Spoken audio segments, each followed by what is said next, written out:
This is 26-year-old Dawson McGee, sitting in a police interrogation room in the early hours of a Tuesday morning. The Monday night before, he stabbed his own mother to death for asking him to move out of the house and get a job. Dawson is unaware that he is being recorded on a hidden camera.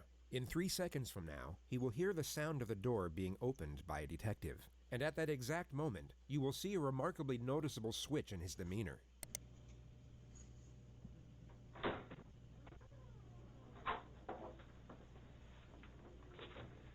We've got something we want to talk to you about. I want to talk to you about what happened to your mom. What happened to my mom? Well, you tell me. People called me and said something happened at home to Mom. They were very bad. Mm-hmm. What happened to my mom? Well, that's what I'm asking you. I was waiting for my brother and sister to tell me. Okay. Well, so, was your sister home this weekend? Wait, I'm supposed to have an attorney? If you want one. Am I supposed to have an I should request an attorney. Well, that's up to you if you like one. But I mean, we'd like to talk to you. You're supposed to have an attorney. I would offer I would ask for an attorney. You want to ask for an attorney? Yeah. Okay.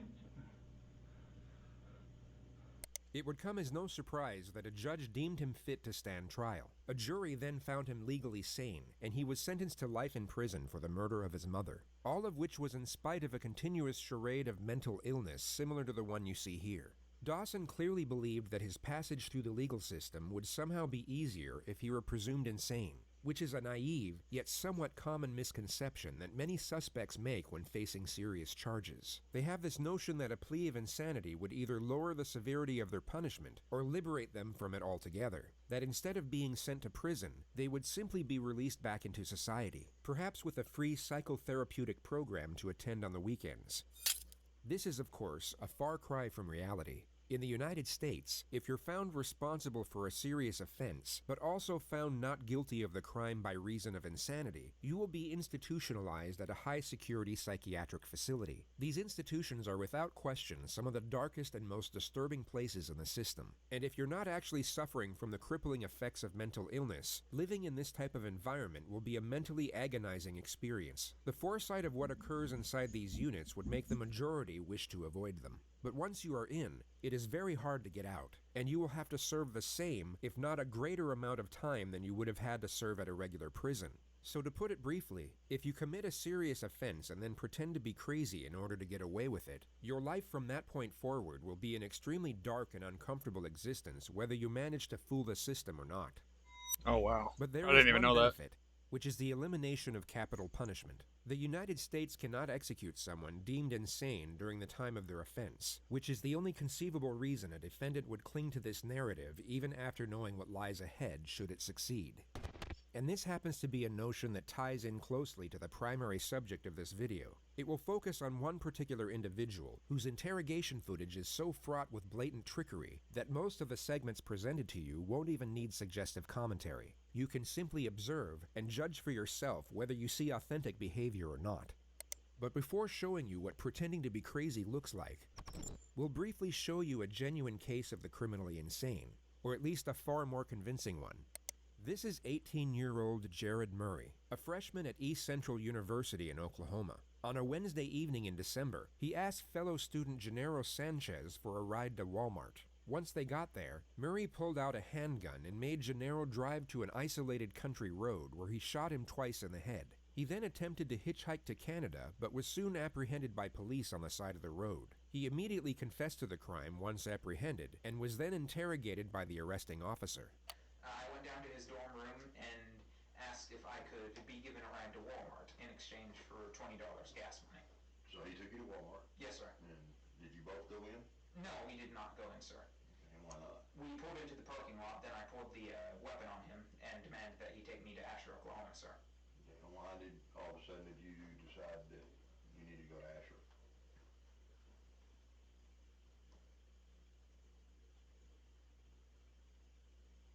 because I was planning to take him out into the country and kill him. Okay. Did he say anything? He panicked, went to pull out his phone. I yanked the phone out of his hand, and then he panicked some more, kept telling me not to kill him. To make him feel more comfortable, I unloaded the clip, unloaded the bullet from the chamber, handed them over to him, and that eased his nerves a little. Then I pulled a second clip out of my pocket and set it on my lap.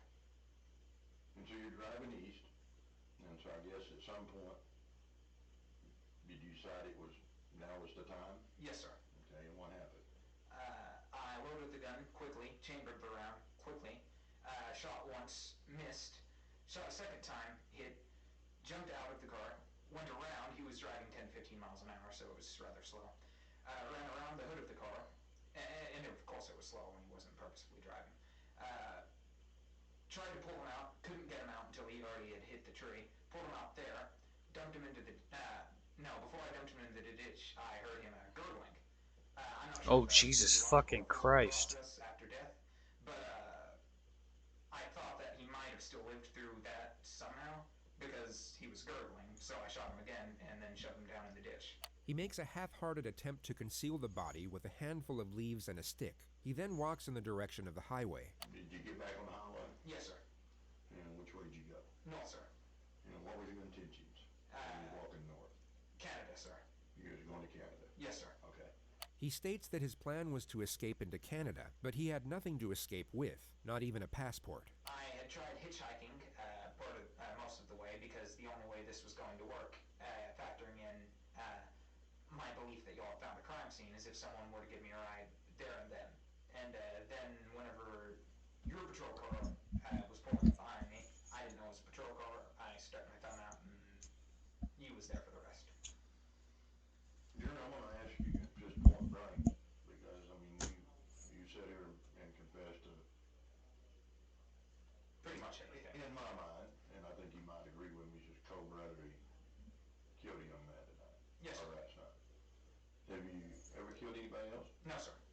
You will now see the detective attempt to establish a motive for the crime. I guess I'm having a hard time understanding what you got out of it. Can you help me? I don't really get anything out of it. Do you feel any remorse?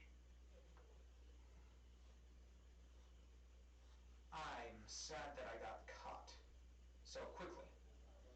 Tell me why I should believe you that there just was going to be one person that was going to suffer from your consequences of killing. You have no reason to believe me, sir. I guess I'm just still having a real hard time understanding why. The detective fails to establish a solid motive for a further 2 minutes. The discussion eventually lands on the victim's long-term girlfriend. You don't think she's going to be upset, heartbroken? I think she will be, sir. How does that make you feel? No different, sir. Okay.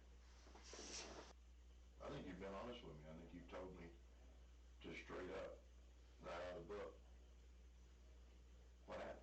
Yes, sir. But,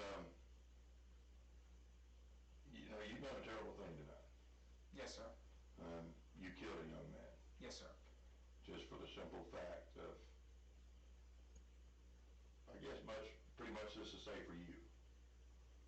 Yes, sir. And what do you think should happen to you? Death sentence, sir. And why do you think you deserve the death sentence? An eye for an eye, sir. Do you believe an eye for an eye? Yes, sir. Jared Murray was found not guilty by reason of insanity. He was committed to a high-security mental Holy facility shit. where he is to remain indefinitely. Anything to say for yourself today? No, ma'am. Any reason why you might have done this to this young man? No, ma'am. No reason. No, ma'am. You have nothing to say for yourself. No, ma'am. You want to tell the community anything? No, ma'am. Did you confess to police? Yes, ma'am. Are you proud of what you've done? No, ma'am. Do you have remorse for what you've done? No, ma'am. He appears completely void of human emotion. No regret, remorse, shame, nor fear. He had both taken a life and destroyed his own, yet seems indifferent to the circumstances. With respect to his interrogation footage, the most conspicuous element was the complete lack of self-preservation. He didn't once attempt to deflect blame, nor afford himself any type of justification for his actions. He simply spoke in a factual, non-biased manner, impartial to how his words may have been taken or even twisted to be used against him. There was no calculated structure to his behavior whatsoever. So with this notion in mind, let's move on to the primary subject of this video.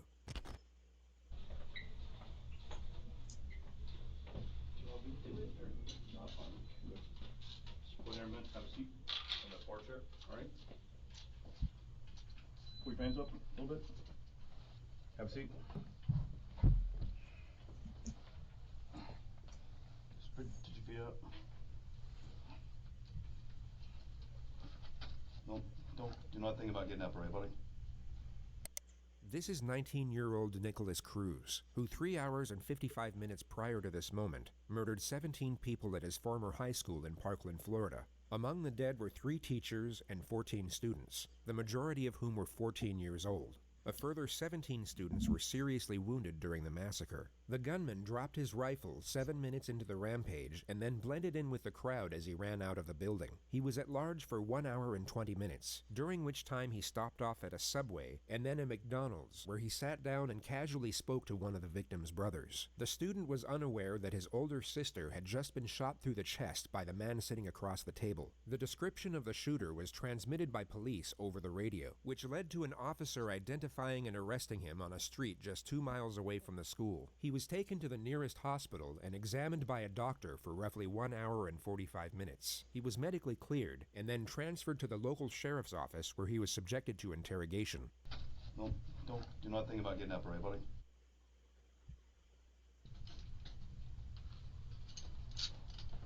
From the moment the subject entered the room, his eyes have been fixed upon nothing but the floor. He's held on to this downward-facing gaze as if he's either in a state of shock or disconnected from the moment.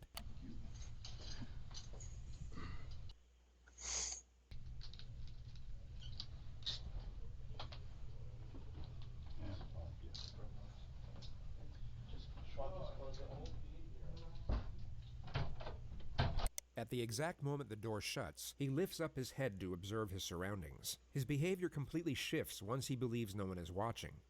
If we look at his demeanor a moment earlier, we can see the contrast. He went from being detached to alert. His behavior changed as the environment changed, which is a recurring theme throughout this interrogation. It shows us that his mind isn't wandering off during these moments of apparent disconnection. He is in fact fully present and very aware of what's going on around him. As he looks up, his eyes immediately lock onto the camera. He now knows he is still being watched, and his following gestures will resemble that of someone with suicidal tendencies.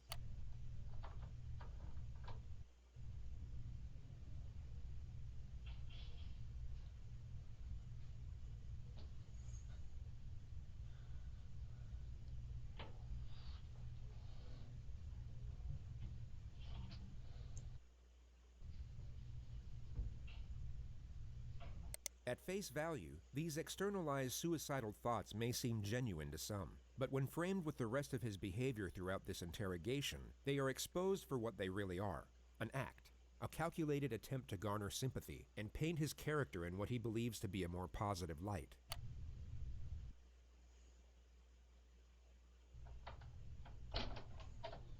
Alright, how you doing, Nick? You alright? Gotta be able to speak so I can hear you.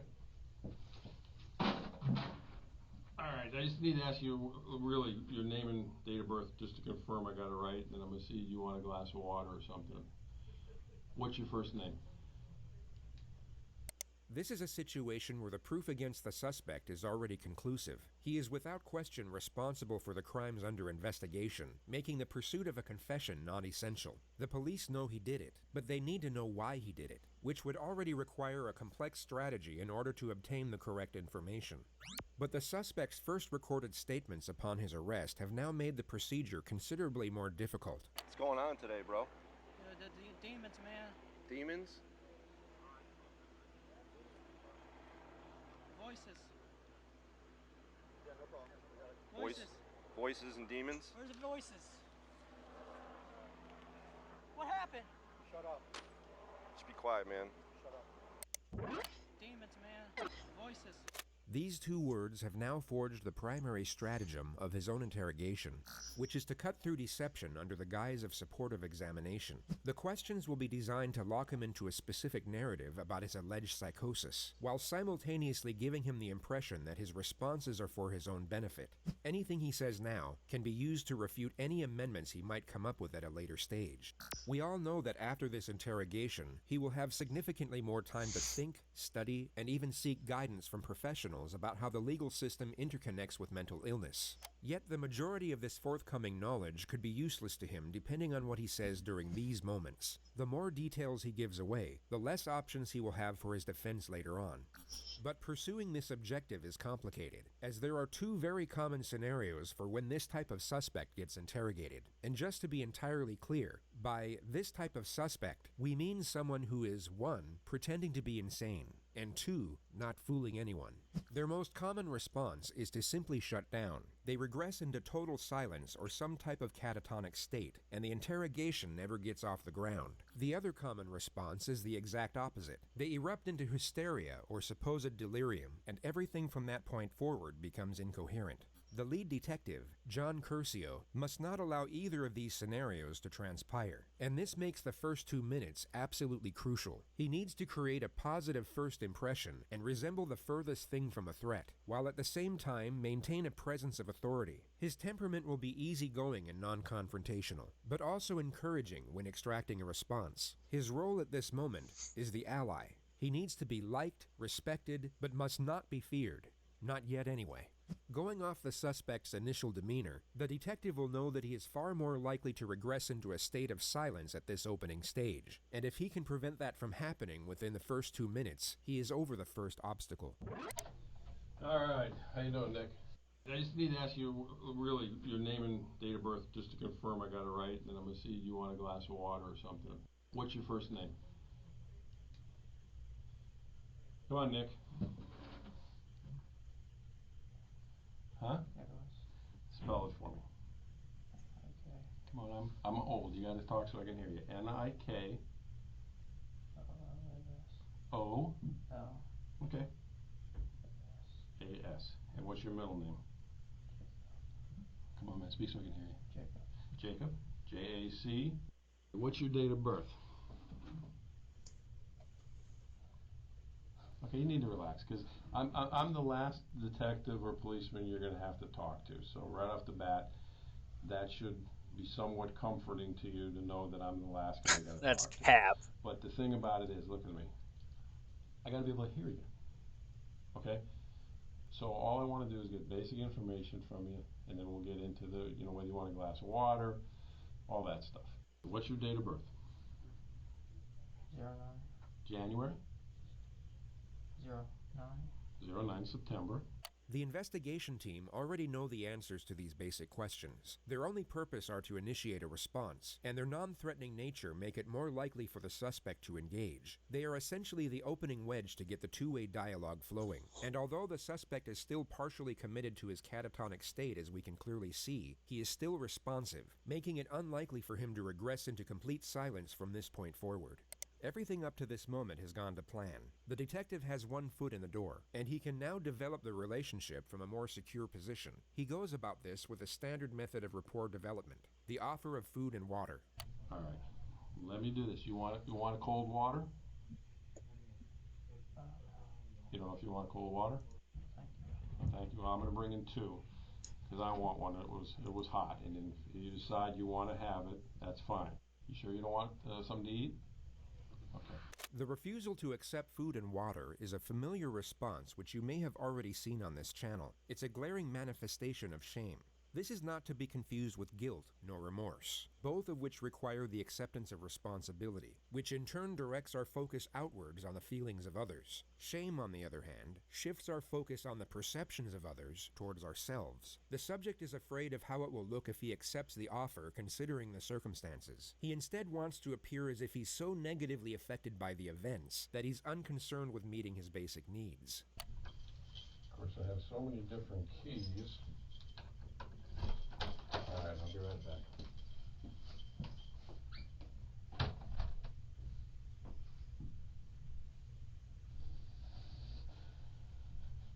Once again, his demeanor abruptly switches when the detective leaves the room. With his head buried in his hands, it's anyone's guess as to what is going through his mind at this moment. But what you are about to see next is extremely revealing.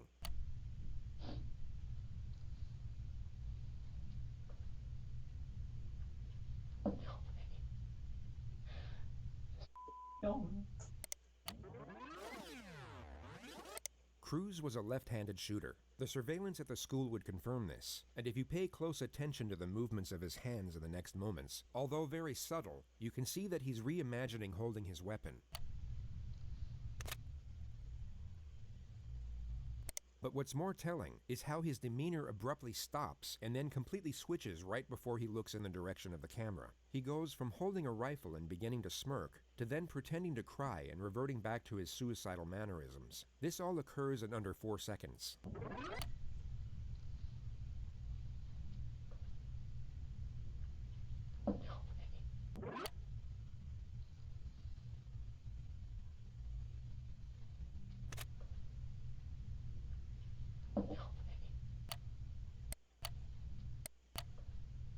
It could be assumed that for a brief moment, he was not only recollecting the attack, but gaining gratification from doing so. He then remembered he was on film, giving reason for the sharp adjustment. His true self was reliving the attack and enjoying his work, while his false self was so dejected to the point he was externalizing suicidal thoughts. Complete opposites.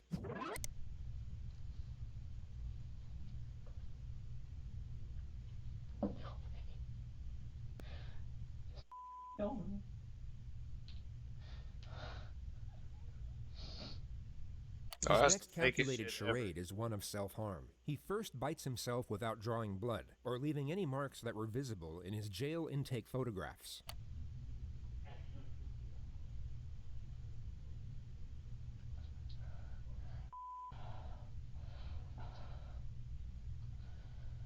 He then scratches and squeezes at the 2 needle punctures in his arm from where his blood was taken at the hospital. At the very moment the detective re-enters the room, he will act as if he's desperately trying to conceal his self-injurious behavior. All right.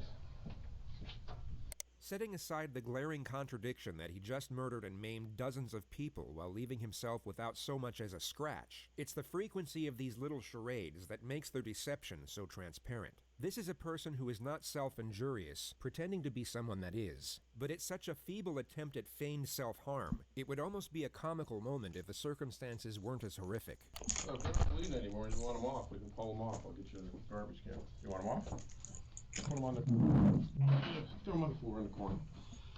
Alright, this one is mine, because I already opened it. This one's yours in case you change your mind. The next 4 minutes are the extremely tedious process of getting the subject to engage further through basic questions. The topic of his phone will now be brought up. What about your phone? Do you have a phone? I lost it. When did you lose it?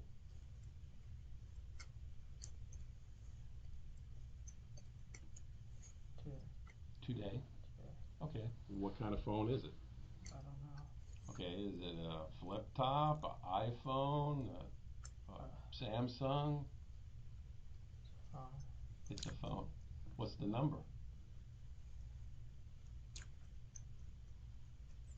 I can't remember. Okay. He will now begin to feign a state of hysteria, which then morphs into a simulated panic attack and fake hyperventilation. The detective will need to refute the act immediately as to not let the subject gain confidence with it, but he also has to maintain rapport and avoid confrontation. He essentially has to tell the subject to knock it off, but in the most passive manner possible. I can't remember, dude. I can't. Okay, Nick, calm down. Okay. You've already been medically cleared. I know what's going to be talked about is difficult, but again, you don't remember your phone number. How long you had the phone?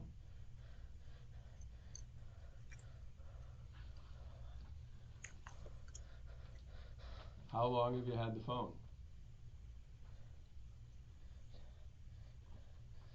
Nick, the doctor's already looked at you. Okay. Okay, you're fine. You're not having any problems at the moment, and you're perfectly fine. So calm your breathing down, all right? And I want to believe certain things that you're going to tell me, but, you know, if we're getting where you're going to hyperventilate over a phone number, okay? All right. All right. So what's your phone number? Huh? 954. Okay, 954. The manic episode is somewhat curbed, but the subject is still clearly committed to it. 954-821. 2007. 2007. 1007. 1007. And again, going back to what kind it is. Do you know if it's an iPhone, a Samsung? I don't know. How long have you had it? Every kid knows what the phone is, man. I got kids your age. Ever since my mother died. I know, I heard about that. That's what I was going to talk about next. This is a turning point. Cruz's adoptive mother had indeed passed away the year prior from pneumonia. The topic is sympathetic towards himself, and it seems to have stopped the feigned hysteria in its tracks. Compared to his neurotic behavior in the minutes leading up to this moment, he all of a sudden appears calm. He is clearly receptive, and thus responsive, to the cue of compassion when it's directed at himself. The detective recognizes this, and although he said he would talk about the subject's mother next, he instead focuses on it immediately to keep him engaged. Alright. So, but you had, since your mom died, how long has your mom passed? I can't remember, I think. Okay. This year, last year? Super fucking receptive right now. Okay. Okay, when your mom passed, were you living with her? Yes. Okay, what city was that? Parkland? The subject drops the act and becomes more engaged in the conversation. The detective inquires further about his mother for roughly 3 minutes before shifting the discussion. It focuses mainly on the subject's background, and he first declares that he was depressed for the majority of his childhood. He then reveals his history of drug use, which consists of marijuana and Xanax. After that, he claims to have attempted suicide by alcohol poisoning 2 years ago, but in his own words, was able to sleep it off. He then states that he was employed at the Dollar Tree for the last 2 years working as a cashier. So you've been able to hold down a job for 2 years, that's pretty good, right? Yes. Other than Dollar Tree, where else did you ever work? Lawn mowing. What? Lawn mowing. Lawn mowing? Oh, okay. Alright, when you tried to kill yourself with alcohol, your mom was still alive. What were you depressed about back then? Loneliness. Loneliness? Loneliness. Friends? No friends? Or what kind of loneliness? I mean, everybody gets lonely. Solitude. Solitude? You don't have a lot of friends? No. Okay. Today, when I say today, starting from last night when you went to bed to this morning, did you do any kind of drugs at all? Any Xanax, any marijuana, anything like that? No? Okay. The subject reveals that he has a biological brother whom he was adopted with. He then claims to have been making $1,200 a month at the Dollar Tree. The discussion now lands on what his aspirations were. When you weren't depressed, what did you want to be when you got out of school? A ranger, an Army Ranger? Did you ever apply, fill out any paperwork to try to go to the Army? I took the ASVAB, failed. Okay, why'd you fail? Because I was stupid. You what? I'm stupid. You're stupid? Okay, were you going to take it again? I was afraid to take it. Okay, but you had aspirations to do something with your life. You wanted to be that's a hell of a thing to want to be, an Army Ranger. The discussion moves on to the subject's gun collection, which continues for roughly 4.5 minutes. The attack on the school is yet to be mentioned, but the last gun to now be discussed was his choice of weapon to commit the massacre. What made you choose out of all the guns to want to buy an AR-15? Cool weapon. Cool weapon? Okay. Now when you bought it, I mean, it was a legitimate purchase. They gave you a receipt and everything, right? So you bought it legally, right? Did you fill out those forms and everything? Okay, you remember those forms? Okay. The detective now shifts the topic onto his former high school, the same place he carried out the attack. Now, 3 years ago when you went to Douglas, and obviously you stopped going there, why'd you stop going there? My depression worsened.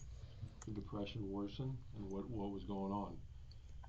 Did you just stop school on your own, or did some incident happen where? Yes, some incident. Well, what was the incident that happened? Fought a kid. You fought a kid? You remember the kid's name? Ian. And did you guys both get in trouble for the fight, or? Yeah. Okay. Well, what did they do? Suspend you? They suspended me. Okay. And what happened from there? After you got suspended, you go back to school? Yeah. Okay. What happened? Why'd you stop going there then? Felt embarrassed. You felt embarrassed because you got suspended, or you felt embarrassed because of why? Because of the fight. Okay. Well, Probably lost, motherfucker. embarrassing Motherfucker about probably the lost fight? that What were shit. you guys fighting over? Girl. Girl? Well, what was embarrassing about it? I mean, did he even get the better of you? Was that what was embarrassing, or you Yeah. just he got the better of you? Yeah, got his ass whooped. Okay.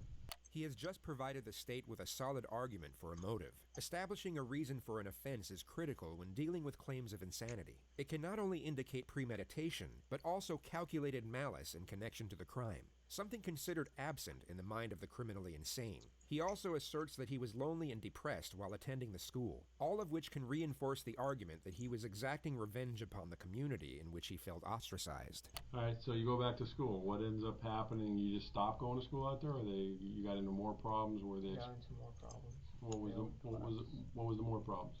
Failing class. Okay. Not going to school. Okay. And this was all while your mom was still alive? Yeah. Okay. Did there come a point in time where you just stopped going there, or they expelled you? Or I just stopped going and then transferred me. They transferred you? When they transferred you, was that upsetting to you? Yeah. Okay.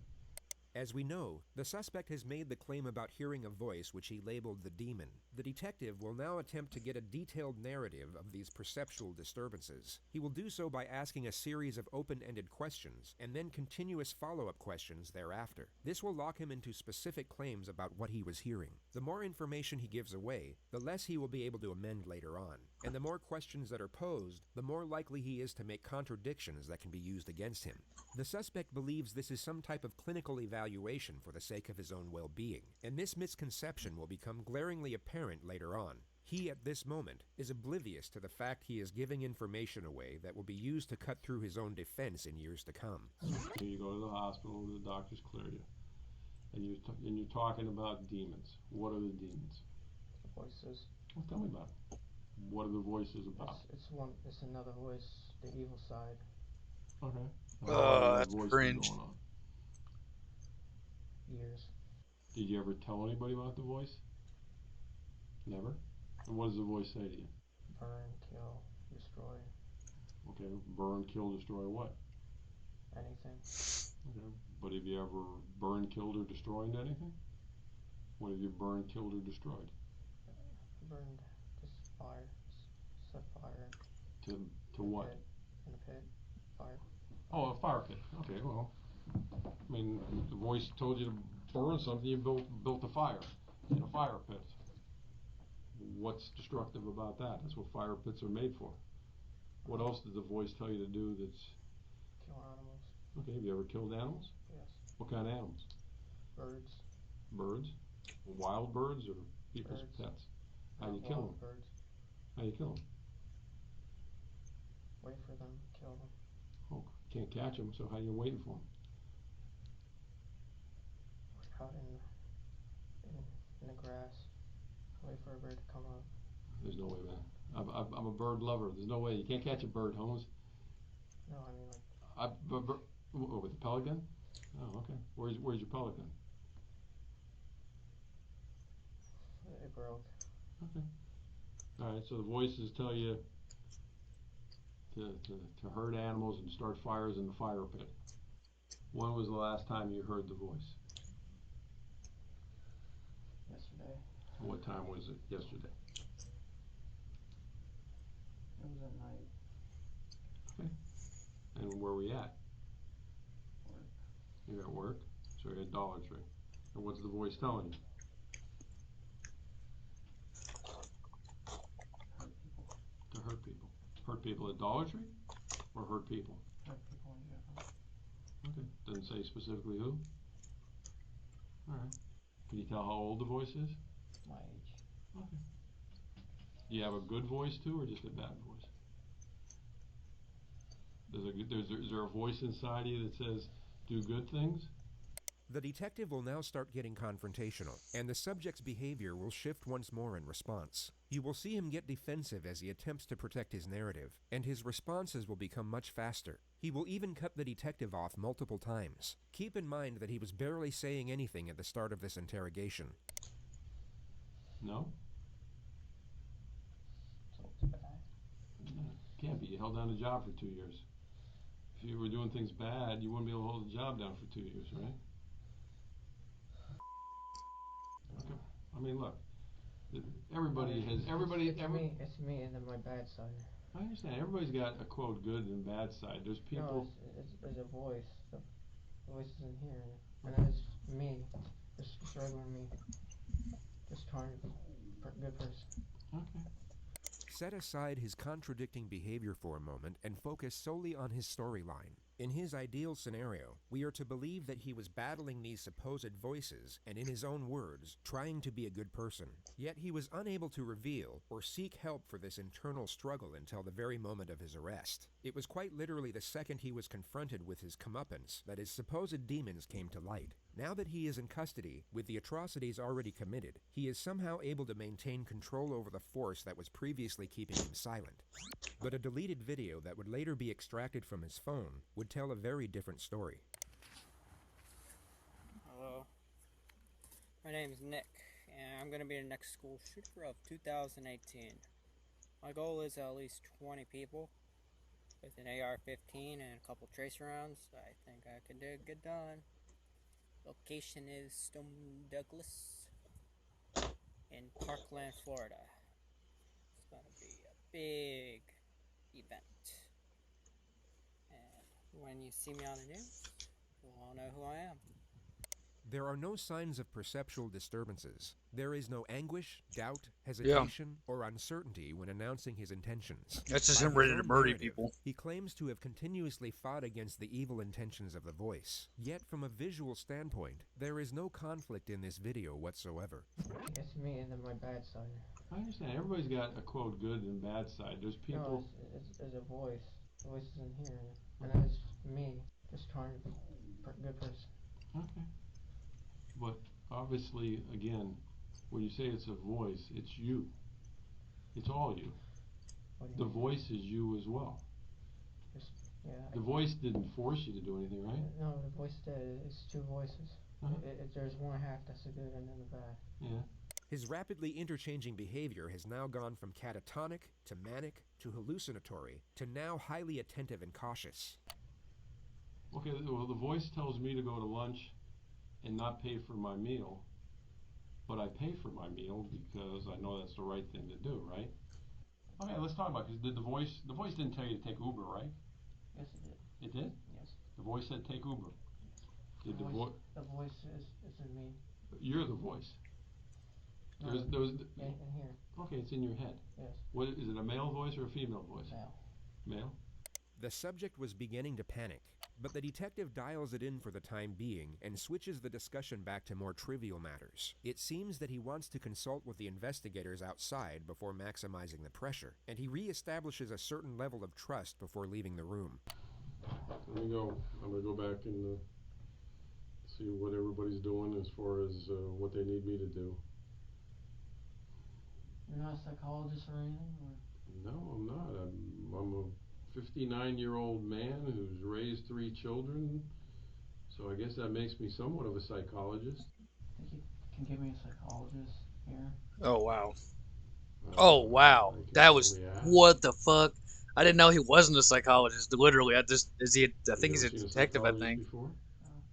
I hear the voices, man, they're in my fucking skull.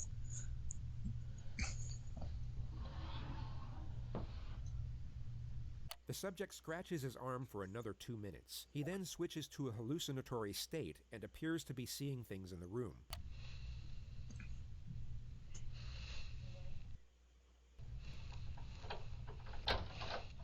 All right.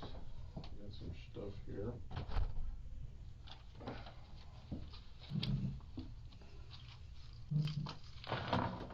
The detective will once more dismiss the act by pretending to not see it. He will then pose a question to the subject, and the charade will cease immediately. You do with the water? Well, you put it back over here. You definitely don't want the water, huh? It's very interesting to observe his facial expressions at the exact moments he abandons fake behavior. Yeah. These are the very brief junctures in which his true self appears to surface. It's easy to get distracted by the present situation as he sits there in a hospital gown chained to the floor, essentially helpless to the cunning devices being used against him. But in moments like this, we are reminded of what we're actually dealing with. A very short time ago, he was not helpless at all. He was the one preying on the helpless, offering them none of the sympathy nor mercy of which he is now trying to garner for himself. All right, this school or this psychologist you want to talk to.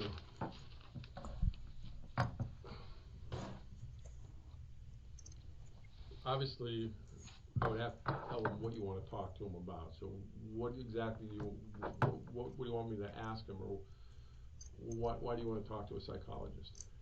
Find out what's wrong with me. Well, what do you think's wrong with you? I don't know.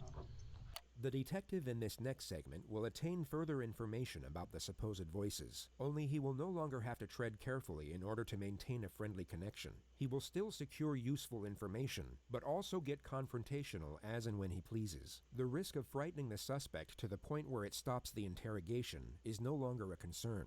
When you hear the voices, are the voices like outside your head or inside your head when you hear them? Inside. Okay, so it's not like you don't hear a voice from that corner talking to you. It's inside your head. And is it always the same voice, or is it only one voice? One voice, same. And you said it's a man's voice? Yeah. Yes. Does it sound like anybody you've ever met? Anybody you ever seen on TV? Can you tell, like, by an accent? Is it what kind of? Is it an old man, young man, white man, Young black? man. Young man? About the same age as you think? But it's only one voice you ever hear, right? Yes. Do you hear the voice when you're in bed at night sleeping? Yes. Do you ever see anything with the voice? Like some people say, oh, I see a person sitting in the corner. You don't see anybody sitting over there, do you? It's just me and you, right? So a schizophrenic can already be ruled out if that's what he's saying. I try not to. Okay. Well, how many on any given week? How many times do you think you hear the voice? All the time? Once every day. Once every day? Morning, afternoon, night? Always the same time? Usually in the afternoon. About what time? Are these scheduled voices, bro? Like 11 to 12? What the fuck? I don't know. It's always around lunchtime? Now, you talked about demons, and then you talk about the voice. Yeah, that's the demon. The voice is the demon. The voice is the demon. So there's not the two. person, whoever it is. Does it have a name? No name. Does it ever say, hey, my name's Nick. Does it use your name or use somebody else's name? Just a voice with no name. Just a voice with no name telling what to do. Did the voice tell you to buy that AR-15? Yes. Did it tell you, hey, buy that gun? Oh, he's answering really quick now. Did the AR-15 get picked out because it was similar to the gun that an Army Ranger would carry? No, it was because of the voice. What do you think if you didn't buy it? If you said, hey, I ain't buying these guns, too expensive, what do you think the voice would have done to you? Did you stop talking to you? No, tell me to hurt myself. How would you hurt yourself? Cut.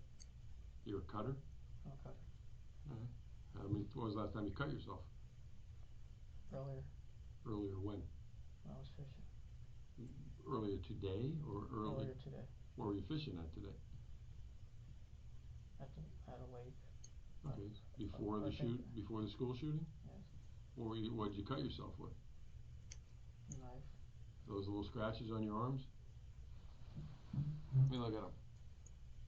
Come on, man. I get worse scratches weeding my flower bed than that. You weren't trying to hurt yourself. Yes, it wasn't sharp enough. Wasn't sharp enough? No. How many knives do you own? 4, 5. How long have you been cutting yourself? Years. Bro, he is capping. Where you had to go to the hospital and get stitches? When you cut yourself, it's because the voice just told you to cut yourself. And if you didn't talk or you didn't listen to the voice, then you were going to be alone because your voice was your only friend. That's kind of what you're saying. Even though you have a biological brother. I just want to point out really quickly. Right here is like, let's see. Look, when he's here, he's like kind of tense. And he's not like open like this, and he's like doing all that fucking fake shit where he's like saying like, oh, he's like whatever the fuck he was doing when he first started here, but now he's like chilling. Like, look at this shit, bro. He's slouched out, he's stretched out and shit like that. Like, kind of what you're saying. So he's not fucking crazy. It's like it's obvious because he's gained trust with this motherfucker right here, but and these little fucking jail things are not fucking comfy. Like, this isn't comfy, and this shit isn't fucking comfy, especially when you're like in a psych ward. Like, the gowns that they give you are fucking ass. Like, it's probably cold as shit in that fucking chair too. Brother. Since me and you have been talking, have you heard the voices? What's it said? Cut yourself. For you to cut yourself. Does the voice like me? Huh? Does the voice like me? Doesn't trust you. Why doesn't he trust me? I'm pretty relaxed, ain't I? I'm trying to figure that out too. Well, what doesn't he like about me? I mean, I'm kind of grinning because I want to know what the voice's problem is with me. What doesn't he like about me? I treated you fairly. I've given you water. I talked nice to you. You know. You're too nice. I'm too nice. Yeah. Yeah. How many times has the voice talked to you while we've been in the room here together? A lot. Has the voice said jump out of the chair and do anything bad to that policeman? Saying kill yourself now. I don't really believe there is a voice, to be honest with you. Voice. No, I don't think there is. I'm telling you the truth. No. I mean, I feel you probably want to kill yourself because of what happened, but... No, the voice is telling me to kill myself. Okay, but the voice is telling you that the AR-15s is... You like guns, man. You wanted to be a ranger. You like guns. It's all right. There's cops like that. There's cops who got 50 million guns. You didn't buy guns because the voice said, hey, today I like Mossbergs, tomorrow I like AR-15s. You like guns. Can you call the psychologist? I've already got the questions from some of the psychologists. Some of the questions I asked you were from... Yeah. I see. That's the ones I asked you. You already... No. The questions were obviously from the investigation team and not a psychologist, but the suspect doesn't know this, and it's fascinating to observe his reaction when he sees the questions are not sympathetic in nature. He perhaps thought a psychotherapist would be asking him about his feelings and affording him some type of reassurance after he committed mass murder, and he becomes very unsettled once he realizes the procedure won't be quite as sympathetic. Voices. Are the inside or outside of your head? What do the voices say? These are all questions I asked you. How many voices? You said one. Whose voice do you think it was? You didn't know. What's wrong with me? I don't know. I don't understand why you can't admit you like guns. You want to talk to a psychologist. Why didn't you talk to a psychologist when the voices started? The voice is telling me not to, and I listen. The voice was telling you not to talk to a psychologist? Yeah, but myself, I wanted to. You ever go to church? I wanted to. No, I'm saying ever in your life. Yeah. Do you believe in God? I don't believe in God. What do you believe in? I feel like there's something. Okay. But if you believe in demons, do you believe in angels? Angels is the good. Demons are the bad. But when you say the word demon, you think it's an evil spirit? Or what do you think it is? A voice. The subject had earphones in during the mass shooting. The topic now lands on the music he was listening to. Well, I mean, I'm sure we don't like the same music. What kind of music we listen to? Name the group. What was it? Mark Green. You have to help me. Mark what? Mark something. What was the song though? Sad. That's the name of the song? Sad? No, Salad Days. Salad Days?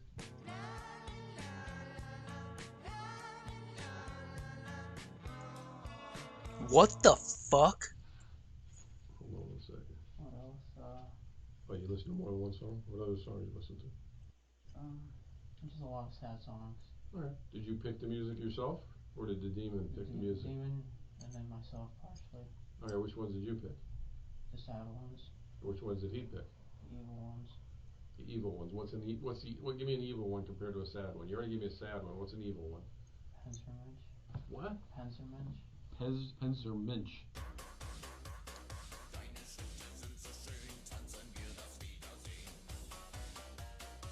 And what does that say?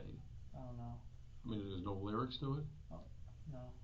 Oh, well, there is lyrics, but I don't know what it means. But is it in English? No. What language is it in? German. German? Do you speak German? No. Then how do you know what the lyrics mean? I don't. So they could be happy, right? I don't know if they're happy or not. Well, again, you don't because you can't speak it. The demon chose it. I didn't choose. But you have one. How long do you think you had them on your playlist? For a long time. Okay, so you've listened to them a lot of times? So you had a playlist of music that the demon helped you pick out, but you picked out some of them.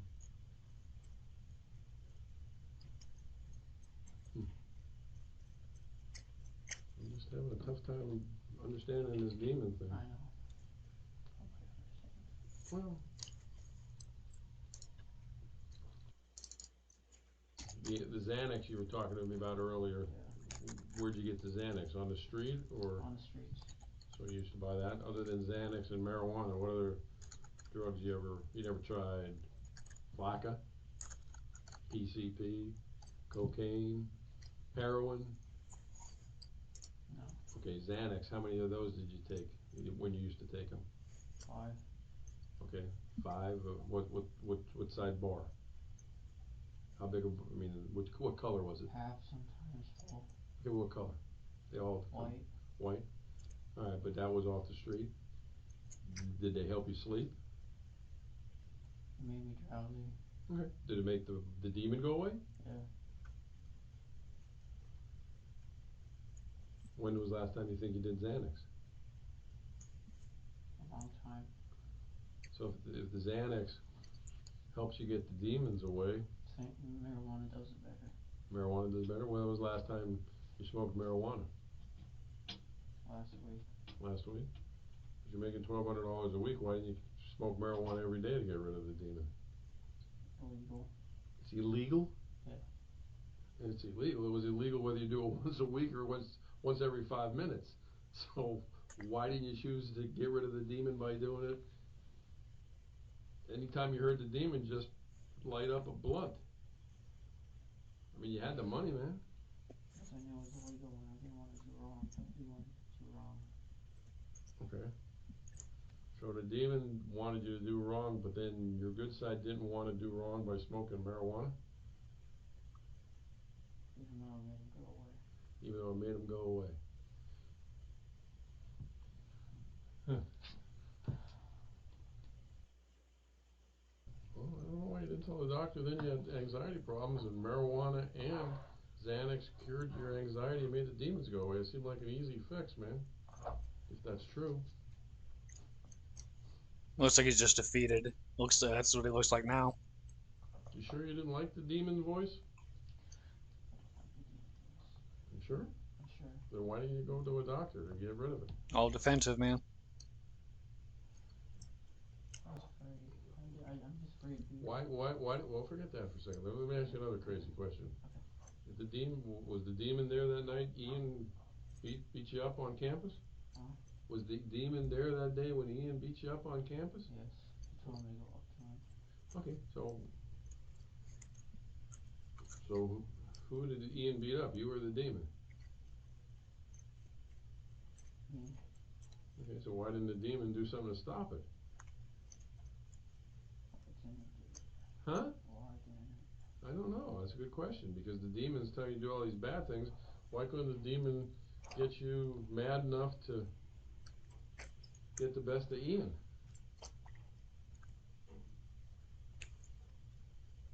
I mean, I don't know. I don't know either. It doesn't make any sense. I don't know. But why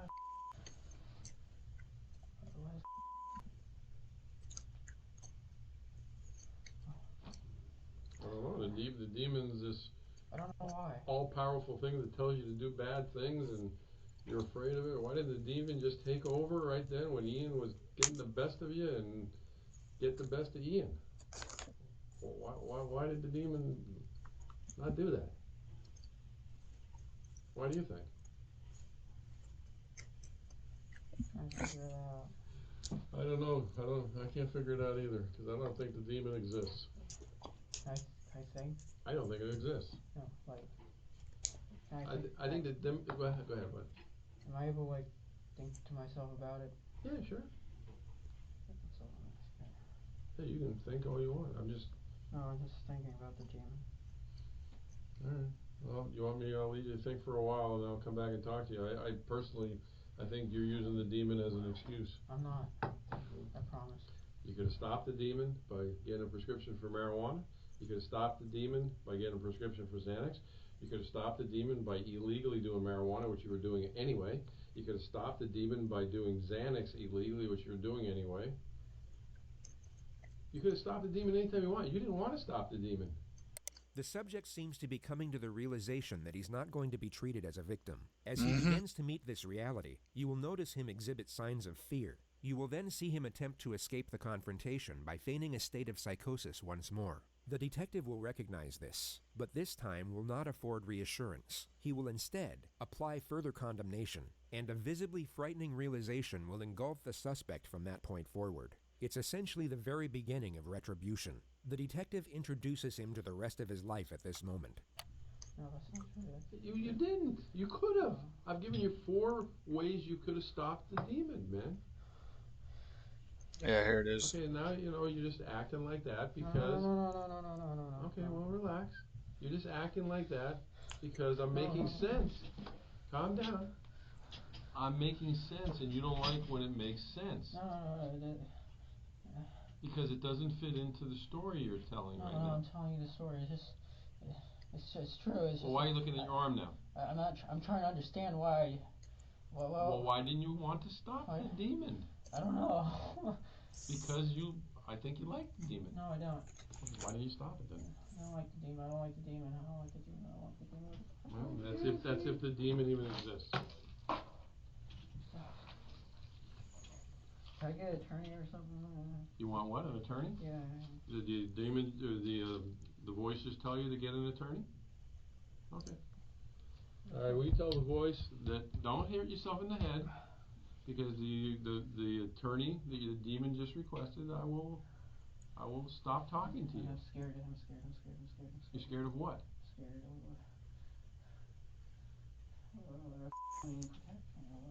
what? Why wouldn't he protect me, man? I don't know. Why wouldn't he protect me? All right. Well, again, your demon wants an attorney.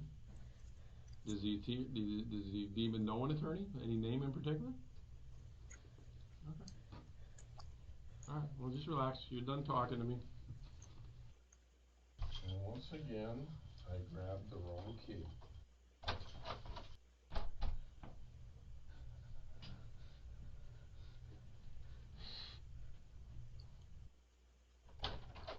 right. Do me a favor.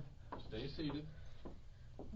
Put your hands, kind of sit forward in your chair. I'm going to put handcuffs behind you. Since you keep talking about hurting yourself. Hold on. Put your hand behind your back. No, not behind the chair. Behind your back. I don't want to make it that uncomfortable. Well, why don't you want me to hurt myself? Because what did the demon say about me? I'm a nice guy.